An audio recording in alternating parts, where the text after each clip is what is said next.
like we all know what's going down, but no one's saying shit what happened to the home of the brave. These motherfuckers, they controlling us now, and no one's talking about how they made us modern-day slaves. And everybody's just walking around, head in the clouds, who wanna wake up to a dead in the grave. By then it's too late, we need to be ready to raise up. Welcome to the end of days. Everybody is slaves, only some are aware that the government releasing poison in the air. That's the reason I collect so many guns in my lair. I ain't never caught slipping, never underprepared. Yeah, they shade sign on me, they just spread it proudly. George Bush, the grandson of Alistair Crowley. They want you to believe the lie that the enemy's Saudi. The enemy ain't Saudi, the enemy around me.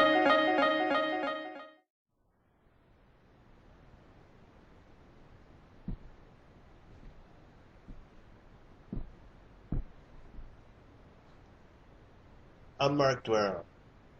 I'm also the founder of the consciousness known as John Connor on Facebook. I am not anonymous. If anybody seeks to find me, come and get me. Come and find me.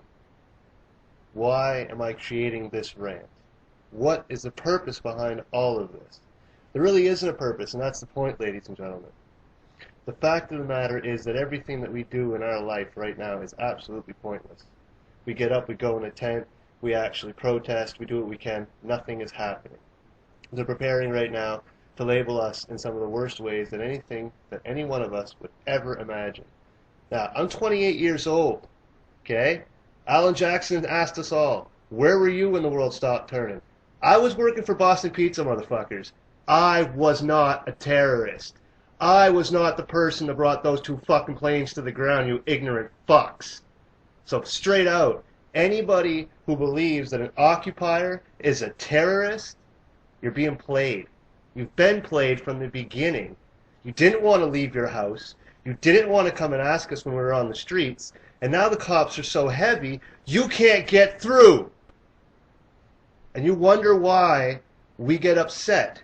And we wonder why we look at all of you go to work and why you go and you get all this money that you would think you need. Well, my challenge to you is cash your next fucking paycheck and cook it and eat it. Because it's not going to work. It doesn't work. You cannot eat money. The most that you could ever do with it is wipe your ass with it. That's it. That's all you can do with your money. That's all. You can't buy gold at its standard value. That's out of the question. Heck, the organized crime guys had it all figured out when they actually decided, hey, let's start growing marijuana since it's worth more than gold. So I don't understand what's happening with this world. But the way it's going, I can't stay and watch all of you guys go through this. I live on welfare. I live in public housing. To all the great Canadian taxpayers, thank you for all that you do to make sure that I don't die. But how can a person like me, living off of your tax dollars, and see how it is they're treating you, want to get in your shoes? How could I possibly want to leave public housing, go get a job, and then continue to add to this vicious cycle? What cycle am I referring to? How about the fact that 2% of the world's population controls over 50% of the world's food? That's a good start. That's fair. We'll start there.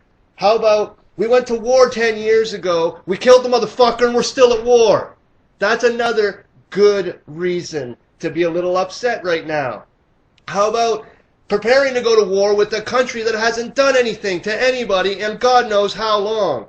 I don't know, Iran. Can anybody tell me what happened to them in Vietnam or what they did to us in Vietnam?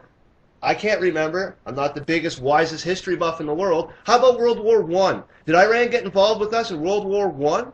That's a pretty good question to ask. I don't know. Maybe they did. Maybe they didn't. But in the event that they didn't, hey, we still got more wars. How about World War II? Were they involved in World War II? If they were involved in World War II, then my argument will be forced to be digressed at this point. But now, let's say they didn't get involved in World War II. How about the biggest historians out there go out and tell us, no, they were never involved in World War II? Well, then we got this big war on terror these past 10 years. And to tell you the gosh honest truth, what did they do to us then? Nothing. They didn't do a darn thing to us. All they said was very simply, if you come into our country looking for something that doesn't exist, you might not have a country to go home to. I would have said the same. Very simply put. If any American comes into Canada looking for something that don't exist, you might not have a country to go home to. These are not unrealistic claims, guys. These are just what countries do to each other on the highest level. My military's bigger than yours. My military's badder than yours. I don't care. I can beat you with 10 men if you got 1,000 men. You ever play Risk? It's a modernized version of chess. Here's a new game. Try to get across the chessboard without taking any pieces. That is a new game. That is something that is actually hard to do.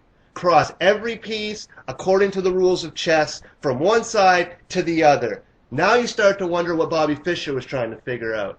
Is there a way to solve all these problems peacefully? If there is, let's do it. If there isn't, push the button, let's get this thing started. It's done, it's over. The economy's crashing in ways that we don't understand, in ways that we want to pretend we understand, but we can't. Our political leaders are afraid of us, and don't sit there and scoff and act like they're not afraid of us. We're fucking terrorists in their eyes right now, guys. Come on now, wake up. Look at it. Smell the smoke, smell the coffee, smell the flowers. Just be careful what flowers you choose to smell. I'm just saying, that's how it is in this world today. Okay? I don't know what they expect us to do, but we can't do all of it all the time anymore. It's like we all know what's going down, but no one's saying shit when it happens.